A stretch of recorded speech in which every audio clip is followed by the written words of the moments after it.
The fight continues, April 1918, episode 24 in the continuing story of the 2nd Battalion Essex Regiment in the Great War.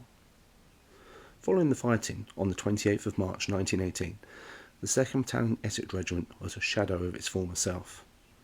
Once the day's actions had ended, they could muster only a single company from the men who remained, 5 officers and 75 other ranks out of the roughly 500 who had gone into the line.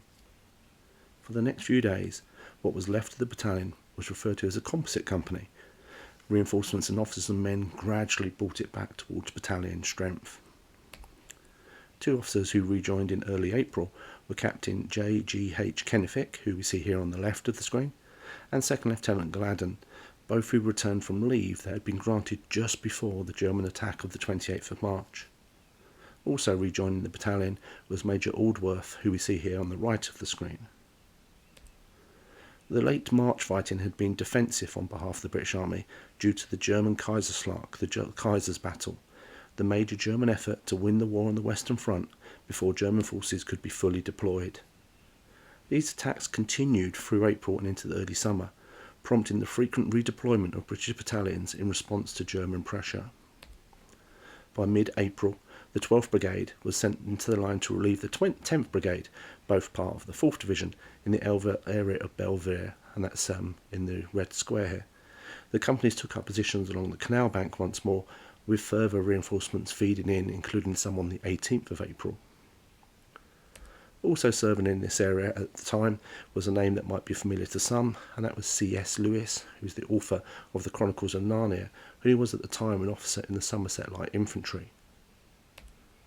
During this time, there was a German attack on the British front line.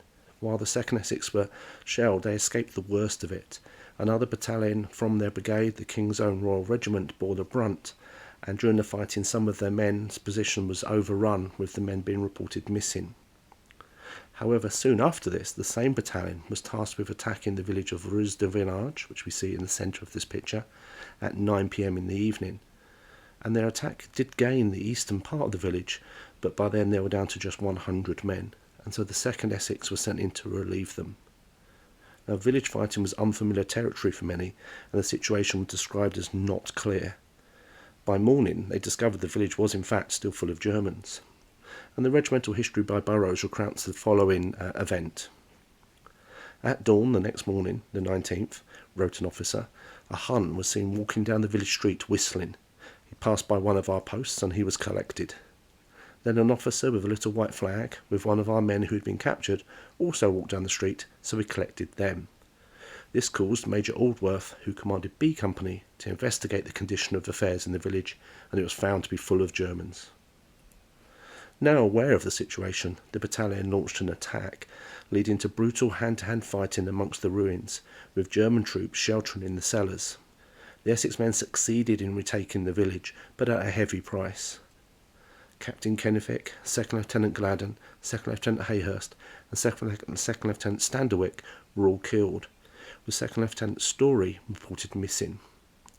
Over 200 Germans were killed and 50 taken prisoner, and Major Aldworthy, who we see here, received the Distinguished Service Order, and 11 other men in the battalion were decorated for their gallantry on these days.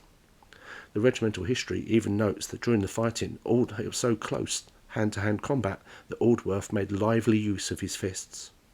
On the 21st of April, the 2nd Lancashire Fusiliers relieved the battalion, which then moved to a position north of the village between Ruz de Vinage and the canal. Front lines were often unclear during this period, and one group from the 2nd Essex, including a sergeant major, 2 signallers, 2 runners and another man, had a harrowing experience.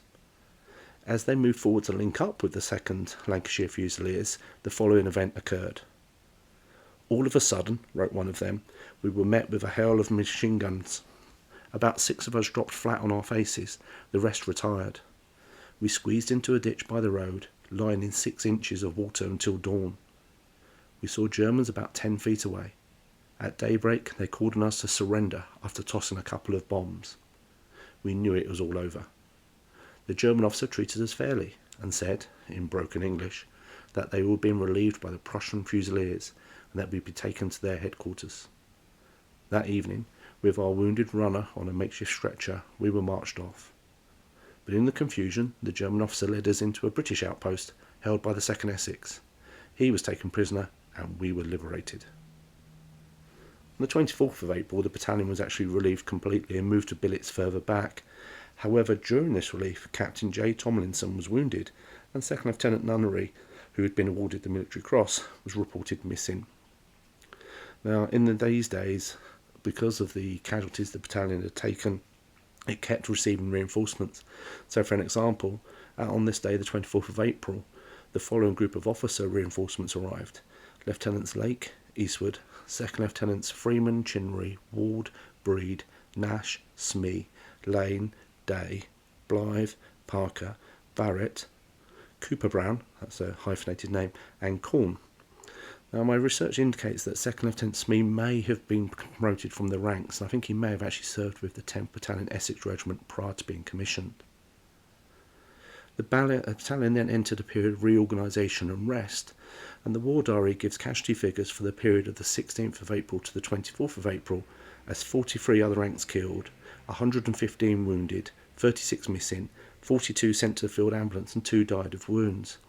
However, the Commonwealth War Graves Commission records, which we see somewhat of on the screen here, show that probably 5 officers and 68 other ranks were killed, and more died of wounds.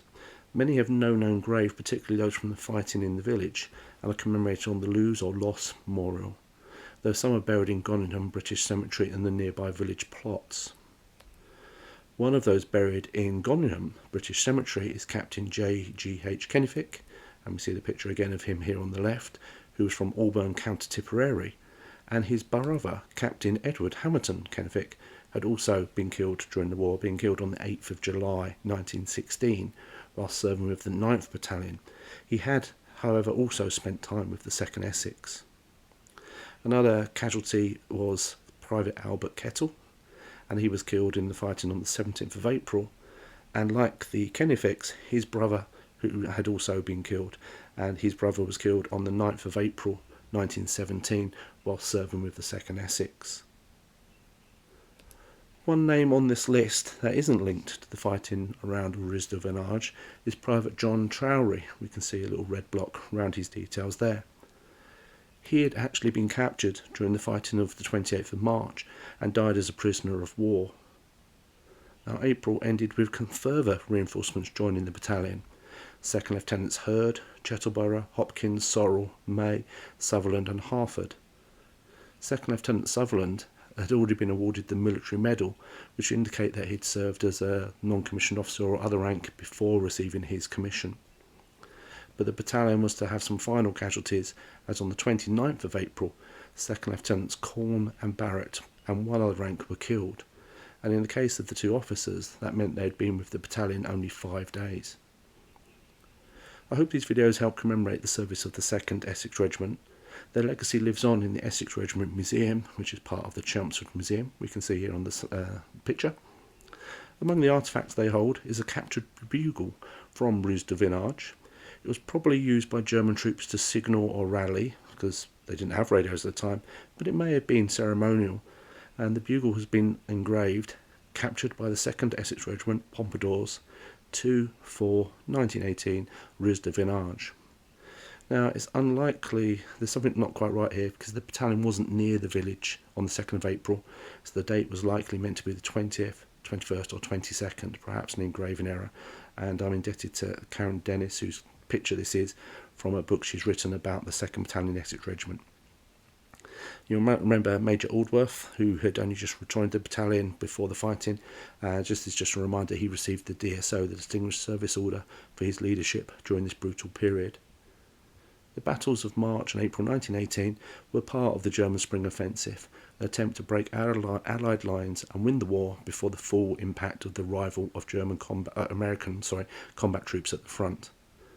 The fighting would continue into May and June for these offensives, but for the 2nd Essex, a quieter period was about to begin.